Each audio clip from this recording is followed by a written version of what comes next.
একাদশ শ্রেণীর প্রিয় ছাত্রছাত্রীরা, আজ আমি তোমাদের সঙ্গে বাংলা বিষয়ের আন্তর্জাতিক গল্পের বিশাল ডানাওয়ালা এক থুত্তর বুড়োর এমসিকিউ এর কোশ্চেন অ্যান্সার নিয়ে আলোচনা করব। তাহলে ভিডিওটি শুরু করেই চলো। বিশাল ডানাওয়ালা এক থুত্তর বুড়ো গল্পটি রচয়িতা কে? Gabriel Garcia Marquez. বিশাল ডানাওয়ালা এক থুত্তরে বুড়ো গল্পটি যে মূল গ্রন্থের অনুবাদ সেটি হলো a very old man with enormous wings. বিশাল ডানাওয়ালা এক থুত্তরে বুড়ো গল্পটি অনুবাদক হলেন মানবেন্দ্র বন্দ্যোপাধ্যায়।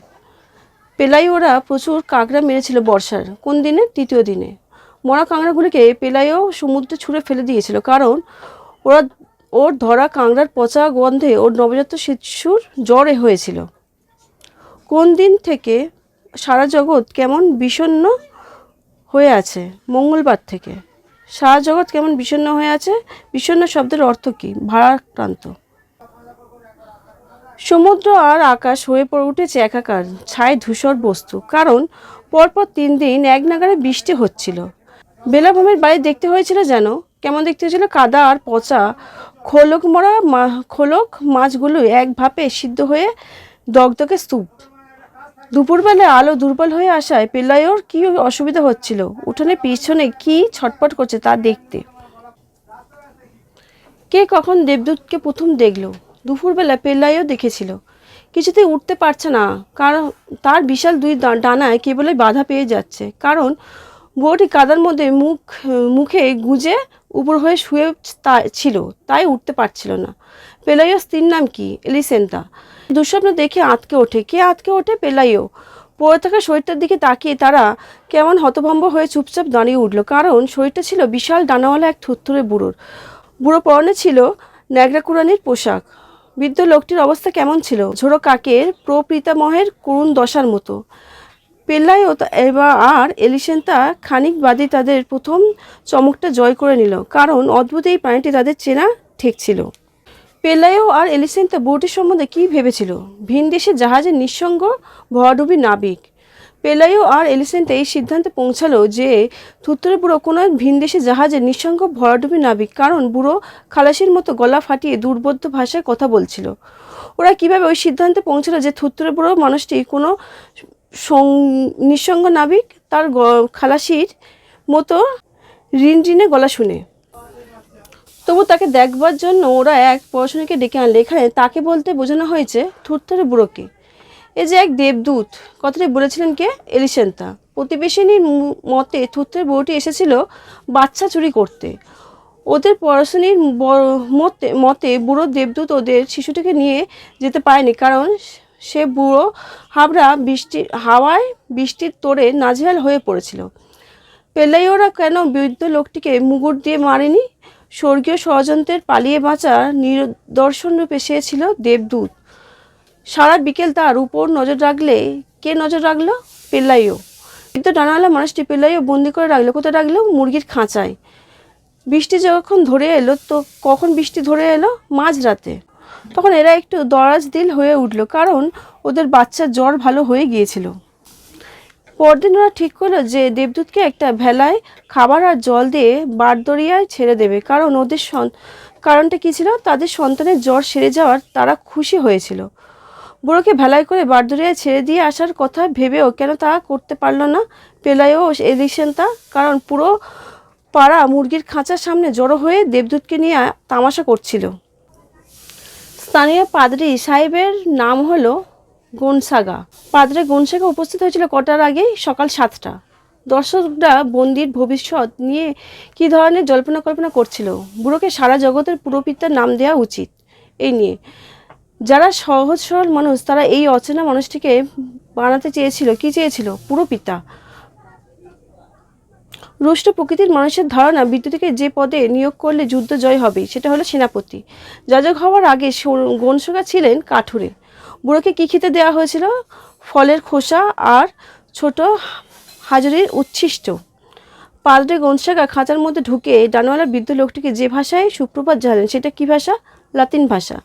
পাদ্রে গনসাগার ল্যাটিন ভাষায় জানানো সুপ্রভাতে উত্তরে বুড়ো কী বলেছিল? প্রত্নতাত্ত্বিক চোখ তুলে কি একটা ভাষায় গুনগুন করে বলে ওঠে। পাদ্রে গনশেকা সন্দেহ করলেন যে বুড়ো আসলে এক জোচ্চোর ফেরেববাজ, কারণ বুড়ো ঈশ্বরের ভাষা অর্থাৎ লাতিন বোঝে না।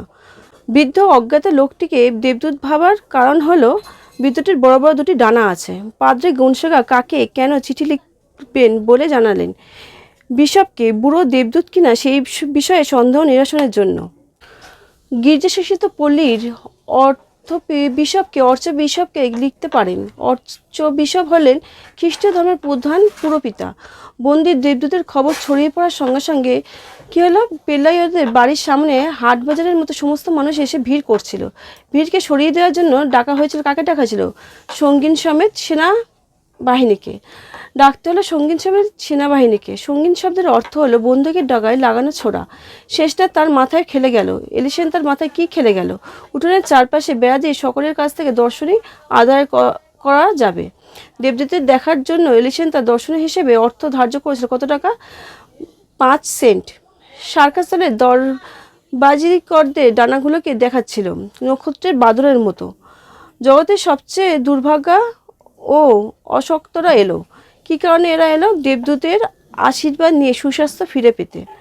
ঘুমে হাঁটা লোকটির প্রধান সমস্যা ছিল। কি ছিল? জেগে থাকা অবস্থায় যাবতীয় করা কাজ রাত্রিরে ঘুমের ঘরে ঘেটে গুবলেট করে দিত। পৃথিবীকে কাঁপিয়ে দিচ্ছিল যে জাহাজডুবির বিশৃঙ্খলা, তার মধ্যে পেলাইও আর এলিসেন তো অবশ্য তাদের ক্লান্তিতেই সুখী, কারণ ভিড় করে আসা জনতার প্রণামিতে তাদের ঘর ঠেসে গিয়েছিল।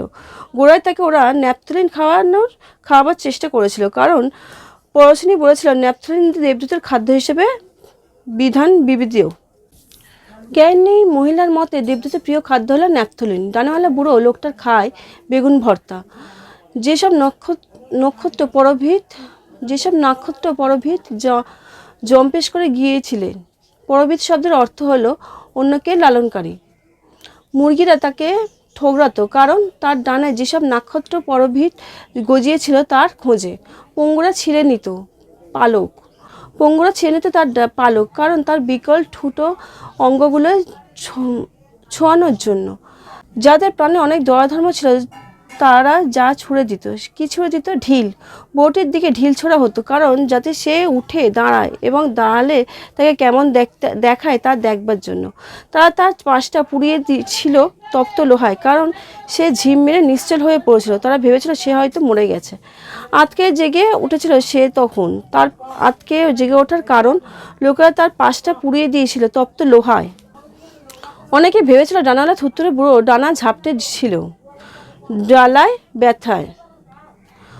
পাদ্রে গনশেকা ভিড়ের ছ্যাবলামিটা ঠেকিয়ে রেখেছিল, কারণ দেবদূত সম্পর্কে রোম থেকে সর্বাধিনায়কের চূড়ান্ত রায় কি আসে তা অপেক্ষা করছিল। রোম থেকে আসা চিঠিতে বলা হয়েছিল থুরথুরে বুড়ো ভাষা যে ভাষার সঙ্গে সম্পর্কযুক্ত সিরিয়ার প্রাচীন ভাষা। রোম থেকে আসা চিঠিতে বলা হয়েছিল থুরথুরে বুড়োর দেশ হলো নরওয়ে। কোন ঘটনা গনশেকার সমস্ত বিপত্তিকে ইতি টানে? একটি মেয়ের ভ্রাম্যমাণ প্রদর্শনীর মেয়ে মাকড়সা হলো কিভাবে? বাবা মার কথার অবাধ্য হয়ে। বিশাল ডানাওয়ালা এক থুতথুরে বুড়ো গল্পে বর্ণিত মেয়েটি হলো মস্ত ভেড়ার মতো বড়। যা ছিল সবচেয়ে হৃদয় বিদারক কি ছিল? মেয়েটির অকৃত্রিম দুঃখী করণ গলা, যে গলায় সে তার দুর্ভাগ্যের সব খুঁটিনাটি বর্ণনা করছে। মেয়েটি কোথায় যাবে বলে কাউকে কিছু না জানিয়ে বাড়ি থেকে বেরিয়ে পড়েছিল নাচরে আসরে যাবে বলে। মেয়েটিকে আজব মাকড়সার বদলে দিয়েছিল জ্বলন্ত গন্ধকের এক বিদ্যুৎ শিখা। মেয়েটি মাকড়সায় পরিণত হলে তার উদ্দেশ্যে ছুঁড়ে দেওয়া হয়েছিল মাংসের বড়া। কুষ্ঠরোগের ঘা থেকে গজে উঠেছিল সূর্যমুখী ফুল। দেবদূতের মানসম্মান খ্যাতি ধুলোয় লুটিয়ে পড়েছিল, কারণ শহরে পৌঁছেছিল দেবদূতের চেয়ে কম দর্শনের নিয়ে দেখতে পাওয়া মাকড়সার কন্যা। এইভাবে পাদ্রে গনশেকা তার অনিদ্রা রোগ থেকে চিরকালের মতো রেহাই পেয়ে গেলেন, কারণ মাকড়সা কন্যার আবির্ভাবে দেবদূতকে নিয়ে লোকজনের আগ্রহ একেবারে চলে গেল। পাদ্রে গনশেকার দুশ্চিন্তা দূর হলো। বাড়ির মালিকরা বিশাল ডানাওয়ালা এক থুরথুরে বুড়োকে দেখিয়ে যে অর্থ পেয়েছিল তা দিয়ে বানিয়েছিল দোতলা বাড়ি, আর জানলায় ছিল লোহার গরাদ, কারণ হঠাৎ কোনো পথহারা দেবদূত যাতে ঢুকতে না পারে। শহরের কাছে পেল্লাইওরা বানিয়েছিল খরগোশ পালনের ঘেঞ্জি গোলক ধাঁধা। চিরকালের মতো ইস্তফা দিলেন তার সাধ্যপালের কাজে, কারণ দেবদূত আসার পরে অনেক অর্থ উপার্জন করেছিল। এলিসেন তার দর্শনী বাবদ প্রাপ্ত অর্থ দিয়ে কিনেছিল কতগুলো উঁচু খুরওয়ালা ঢাকা জুতো, এবং রামধনু রঙা রেশমি কাপড়ের অনেক পোশাক। পেলাইও ও তার স্ত্রী বড় লোক হওয়ার পর যেদিকে দৃষ্টি দেয়নি তা হলো মুরগির খাঁচা। পেলাইও ও এলিসেন্টা সম্ভবত কেন রাসায়নিক দিকে মুরগির খাঁচাটিকে ধুয়েছিল? গোবরের স্তূপের দুর্গন্ধ তাড়াতে। পেলাইও ও তার পত্নী সাবধানে ছিল যাতে বাচ্চাটি মুরগির খাঁচাটির কাছে না যায়। দেবদূতের এবং এলিসেন্তা পেলাইওর শিশুটি যে রোগ হয়েছিল তা হলো জল বসন্ত। পেলাইও আর এলিসেন্তা বাচ্চা কবে স্কুলে যাওয়া শুরু করে? রোদে বৃষ্টিতে মুরগির খাঁচা সম্পূর্ণ ধ্বংসের কিছুকাল পরে। দেবদূত এখন এখানে সেখানে ঘুরে বেড়ায় কারণ রোদে বৃষ্টিতে মুরগির খাঁচা পুরো ভেঙে গিয়েছিল। এলিসেন্টা কেন বলেছিল দেবদূতের থই থই করা কোনো নরকে বাস করে কি যে জঘন্য কাণ্ড। কারণ দেবদূত যখন তখন বাড়ির যেখানে সেখানে ঘুরে বেড়াতো। পেলাইও দেবদূতকে ছুঁড়ে দিয়েছিল একটি কম্বল। পেলাইও দেবদূতকে শুতে দিয়েছিল একটি আটচালার নিচে। পেলাইওরা লক্ষ্য করে যে রোজ রাত্রে দেবদূতের জ্বর আসে। দেবদূতের ডানায় মস্ত কতগুলি পালক গজিয়েছিল। কখন? ডিসেম্বরের গোড়ায়। দেবদূতের নতুন গর্জিয়ে ওঠা পালকগুলিকে দেখে মনে হয় সেগুলি কাকাতুয়ার পালক। একদিন সকালে এলিসেন্তা যা কাটছিল, কি কাটছিল? পেঁয়াজকলির গুচ্ছ। একদিন সকালে এলিসেন্তা যখন পেঁয়াজকলির গুচ্ছ কাটে তখন আচমকা মনে হলো হঠাৎ যেন দূর বারদরিয়ায় এক ঝলক হাওয়া এসে ঢুকছে রান্নাঘরে। কারণ এলিসেন্তা দেখলো দেবদূত তার ডানা ছড়িয়ে ওড়ার চেষ্টা করছে। এলিসেন্তা একটি স্বস্তির নিঃশ্বাস ফেললে কারণ দেবদূত আর ডানা মেলে প্রথম আকাশে উড়ে গেল। দেবদূত উড়ে যাচ্ছে যার মতো ঝুঁকিতে ভরা ডানা ঝাপটানে নিয়ে। সেটা হলো জরাগ্রস্ত শকুনের মতো। তাহলে ছাত্রছাত্রীরা আজকের ভিডিওটি এই পর্যন্ত, দেখা হচ্ছে পরের ভিডিওতে।